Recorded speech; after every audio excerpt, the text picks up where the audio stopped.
Break. We'll come back, and coming up next tonight here on Hannity. It's not that I want to punish your success. I just want to make sure that everybody who is behind you, that they've got a chance at success too. And I think when you spread the wealth around, it's good for everybody.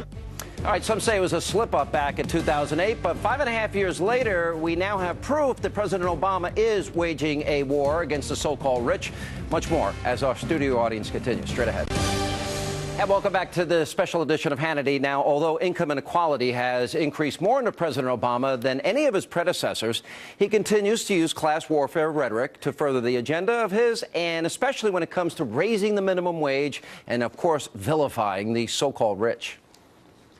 We actually tend to trust each other less when there's greater inequality. He's playing the class warfare card. Should we ask middle-class Americans to pay even more at a time when their budgets are already stretched to the breaking point? I've never in my lifetime saw more people looking at each other's income. Or should we ask some of the wealthiest Americans to pay their fair share? But the president, in talking about it, spotlighting it, brings up that conversation and vilifies the successful, the rich, as if everybody inherited their money. They didn't earn their money. When we talk about everybody paying their fair share, Americans who can afford it should pay their fair share. The idea that if we raise taxes, as the president said, on millionaires and billionaires, raise taxes on oil companies, raise taxes on owners of private jets, that somehow is going to make a difference in America's debt in terms of having a real impact is not only misleading, I think, quite frankly, it's disappointing. Would they rather put hundreds of thousands of jobs and our entire economy at risk just to protect a few special interest tax loopholes that benefit only the wealthiest Americans and biggest corporations? It's class warfare, and it's the kind of language that you would expect from a leader of a third world country, not the president of the United States.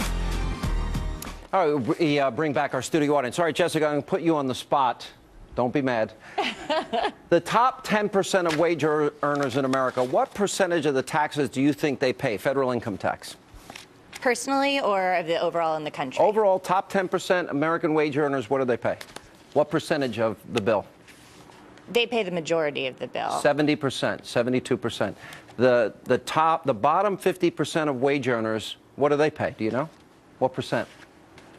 Well, I think it's better to ask what percentage of their income are they They pay paying? Zero. Bottom 50 federal income tax. Well, I mean, isn't that there what are we're talking about? differences. I mean, the main issue that there is here is that we have seen, not just under Obama's administration, during which we've also seen a horrible recession, going back since the 70s, which is in my lifetime and a few people here, where we've seen this growing income inequality. The problem is that we've seen it before.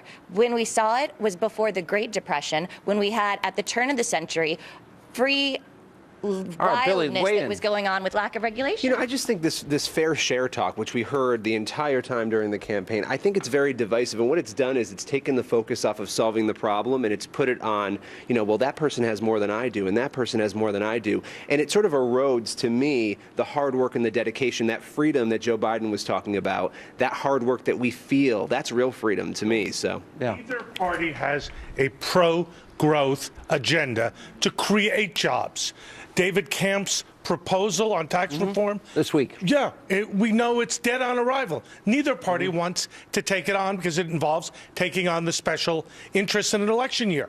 Neither party has a plan to grow an economy, to use energy independence as a goal to create jobs and strengthen our economy. Bottom line, it's shame on both parties for talking about redistribution or cutting taxes without a goal which all Americans share.